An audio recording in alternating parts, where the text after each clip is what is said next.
guys, welcome back to my channel. If it's your first time here, welcome. Before I get this video started, I actually want to share with you a result of a poll that I conducted to the YouTube community here. I asked Nigerians that were abroad what their biggest concerns were with regard to investing in Nigeria. The results, 48% of you guys said management of assets. How do you find trustworthy, dependable, local partners to help manage your assets in country, given the fact that you're thousands of miles away in the US and the UK? 22% of you said you didn't really know what to invest in, and 18% of you guys said you were concerned about the predictability of your returns, right? In today's video, I'm going to be sharing with you an investment opportunity that I believe eradicates, if not completely, all those three concerns. I'm going to be sharing with you an opportunity to invest in cassava farming with Greenhills Cassava Farmstead.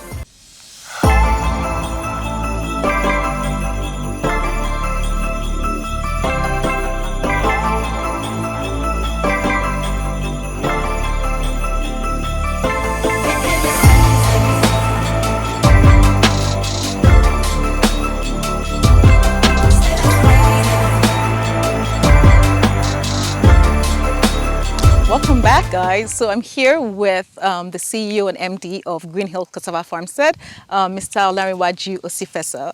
Introduce yourself. Let us know who you are. Thank you very much, Funke. So my name is Olanrewaju Osifeso, and I'm the Managing Director of Greenhills Cassava Farmstead. Greenhills Cassava Farmstead is a 10,000 hectare cassava farm. Wow. Located in Ogun State, Olorunshogo, in Nigeria, of course. And we're actually on 2,000 hectares. It's a 10,000 hectare farm, but within the 10,000 hectares, there are pockets of villages and communities, and we're not looking at relocating those guys. So we've been able to carve out 2,000 hectares, from the 10,000 hectares. And currently we've done a full land clearing on 150 hectares. And also we've done full cultivation on over 30 hectares. Oh, wow. Yes, of cassava. And the variety we're planting, as you can see, is TME 419, which is high resistance to pests and diseases. Yeah, and within 10 to 12 months, we look at harvest. Oh, wow. Yes, and the concept really why we decided to launch this program is a lot of people came to me to say, "Oh, Larry, can you help me manage my farm here? In different states." And I'm like, "Okay, why not all of us own, a farm within a farmstead? Right. So you own your farm, I own my farm, and it's managed by one system." Right. And that is how we came up with the Greenhills Cassava Farmstead. So basically, what we do is we sell out farmlands. Okay. And then we help you do the whole farm management. We do the cultivation, we manage the farm for you, we harvest for you. We buy back the crops, or if you want to sell your crops, you can actually harvest and sell your crops. Right. Yes, but we buy back the crops, and we are looking at going into processing as well. Want to start processing cassava starch. Let me just understand this. So just imagine I'm in the US right now. I'm thinking I want to own a farm. I want to get into cassava farming.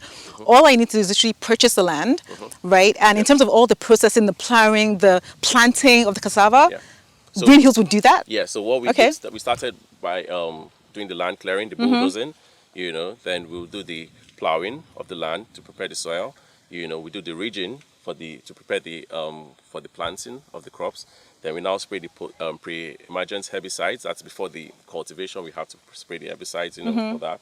And then after that, we do the planting. And there are different methods of doing the planting. You can do it manually, but because it's commercial size, right, of course, yes. So we have tractors who do these plantings for us. So we have the cassava stems, mounted on planters, and then the tractor just goes on the ridges, and then it just keeps cultivating, And after that, then they do the farm management. That is when we're coming into the farm, we saw all those guys at the entrance, they were spraying the herbicides, so that's weed management process, so we also do that, and then another six months thereabout, we're ready for harvest. Because this is already 4 months planted right now. This is about 6 months. Oh, 6 months now. Okay. Yeah, 6 months old baby. Baby, yes. Okay. Yeah. So this is the TME 419 variety.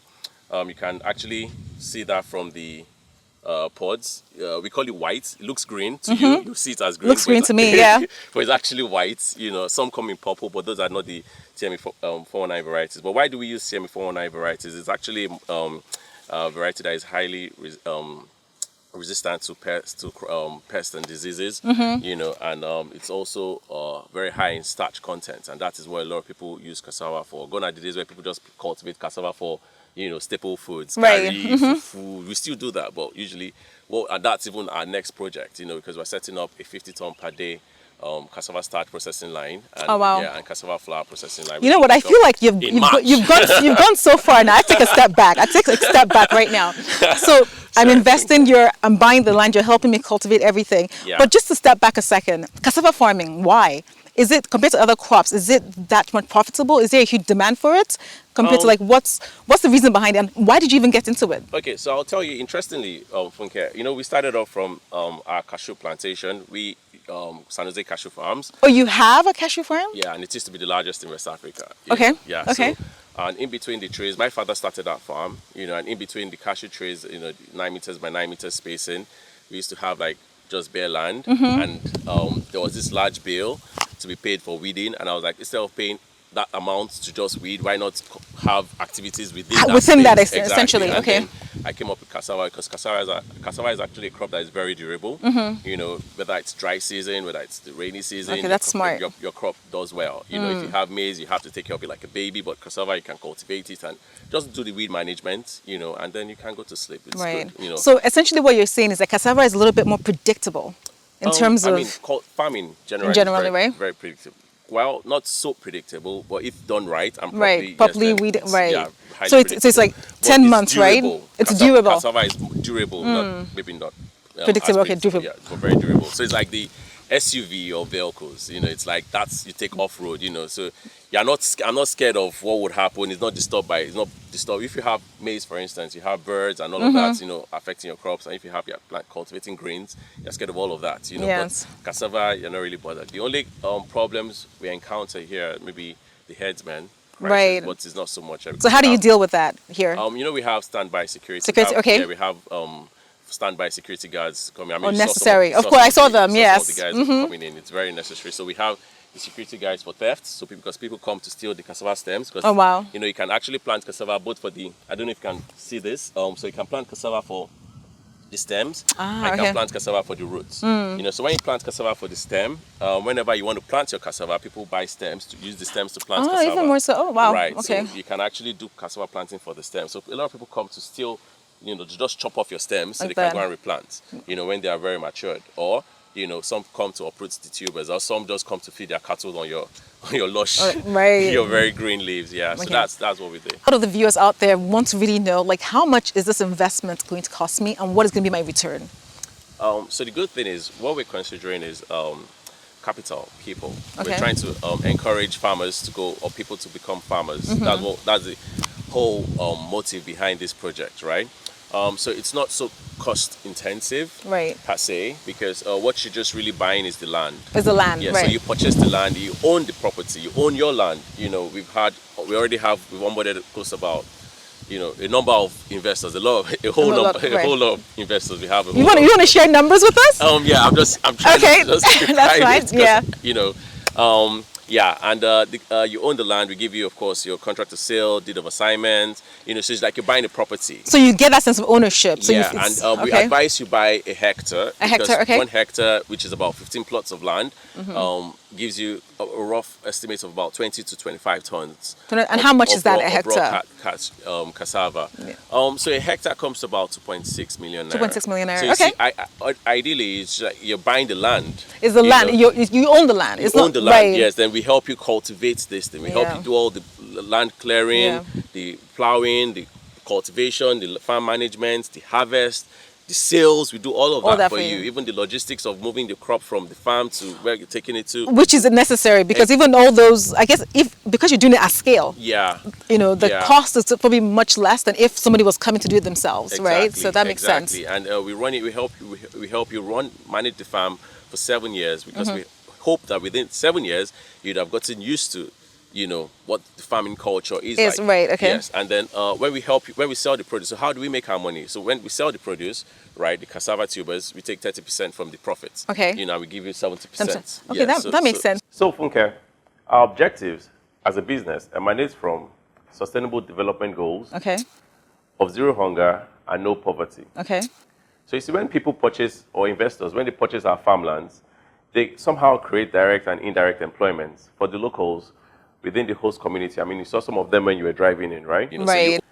And also even the neighboring communities. You have all these people come around and work Okay. on the farm. And this has a positive rippling effect. So Right. on the families of these farmers, because I can tell you categorically, a lot of them have benefited from this project, and I mean their families, our staff, and in general the economy at large. Do you have off-takers for these, tubers, cassava tubers that you're Wow, do you have them? Absolutely. You do? Funke. Yes, Okay. because okay. So allow me just give you this. As of 2019, we did a bit of a research, and Nigeria had a demand of about 60 million tons of raw cassava tubers, and only about 39 million tons was produced and supplied, to the markets. And that leaves a deficit of about what, 21 million About tons? 21 million, yeah. Thereabout, and so I mean, look at that. And Wow. at full capacity, we'll be producing 300,000 tons of raw cassava tubers. Now, So when you there's look even a lot more there's a lot more demand, exactly. right? So that's just we're just scratching the tip of the iceberg. Now, cassava is used for so many things. So a lot of people when they hear cassava just think about Gary. Gary now, yeah. Yes. But cassava you process cassava into starch, and that's what is the binding agent for drugs. That's what they use in producing drugs. I didn't even know that. Yeah, they use starch in making paper. They use starch okay. as the binding ingredient for seasoning cubes. They use it. They mix cassava. You can use cassava to make britol. Cassava can be processed into flour. So many things you use cassava for byproducts. So investors shouldn't feel like, oh my God, my cassava will just be on the farm. No one's going to buy it from me. They always they buy off the buy it, cassava. amazing. But the thing about cassava is where you have your farm, there should be to where you be supplying the product. Should be a minimum of about 50 kilometers distance. Okay, shouldn't be too far. Yes, right? because the cassava after a certain period of time, it loses its starch content. Within 48 hours, it drops 50% of its starch content. So you need to really supply the cassava on time. Not in order for you not to lose that starch content. So when you have your cassava farm in Ogun State, you don't target companies in Oyo.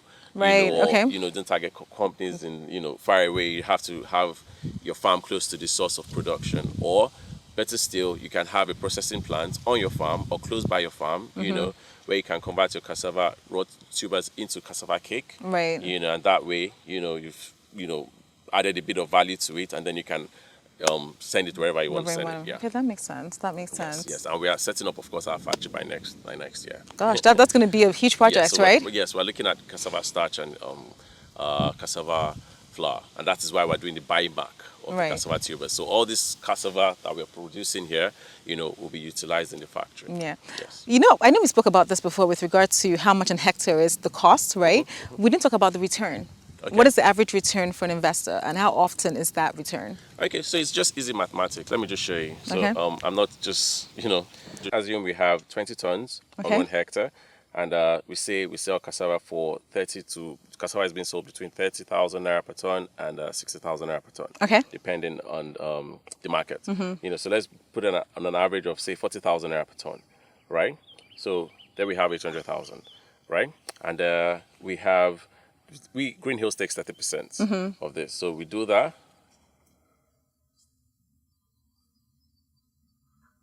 So we take 240. Right. And the balance goes to the 70% goes back to the investors, and which is a minimum of 18%. 18%. Yes, Perfect. Return on investment.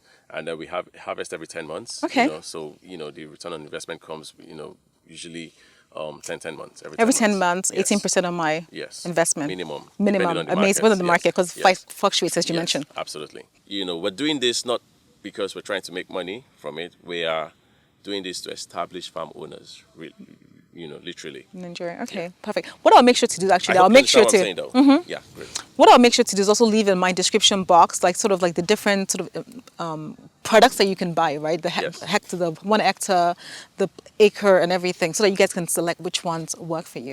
Oh yeah, that's fine.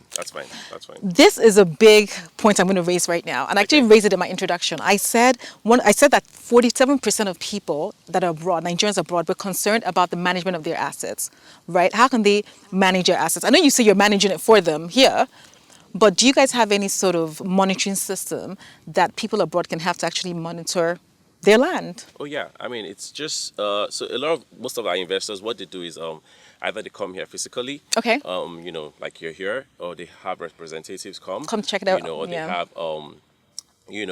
Well, so what we've also decided to do is set up a software. Is to create a software. We're still working on that software. Okay, but I love tech. I love tech. Yes. We've onboarded our investors on the software already, but we're test running it. So the software basically enables you monitor your farm wherever remotely. So Right. from your phone, comfort of your home, you can actually see the farm, see the statistics of what's going on the farm. Right. We give information and all of that. So it's easier than even having people come over to the farm. I like that. Transparency at the touch of a button, basically. Exactly. Right. The software is still being developed. Rather, we've developed it, but it's just Fine-tuned, basically. Yes. Well, it's been test running it. Test running, right? Okay. To see that no hitches here and there, then Of course, release it out. Our investors are already onboarded. Okay, that's Yes, great. yes. I think a lot of people would definitely appreciate that. I think so too. I think so too. Okay. Yes, thank you. Thank you so much for taking the time to share this incredible opportunity with us, Larry. I'm sure a lot of people out there are going to be super excited about this opportunity. I've been here, I've seen the amazing work you've done, and just the offering that you're offering is incredible. So thank you so much for doing that. Thank you very much, Funke. You're welcome. Yeah. Welcome. So guys, the next step for you to get a piece of this opportunity is to go to greenhillsfarmstead.com. Once you get on the website, all you have to do is just put in your information, your name, your email address, give an indication of which product maybe you want to buy an hectare, right? And the team at Green Hills will get back to you within 48 hours. And if you have any more questions, feel free to leave them in the comment section below. I may not be able to answer them, but I'll make sure to reach out to the team and put that information in the comments for you too. Thank you so much. Thank you. Namaste. Bye guys. Thank you so much Bye. for You're watching. welcome. And I'll see you on my next video.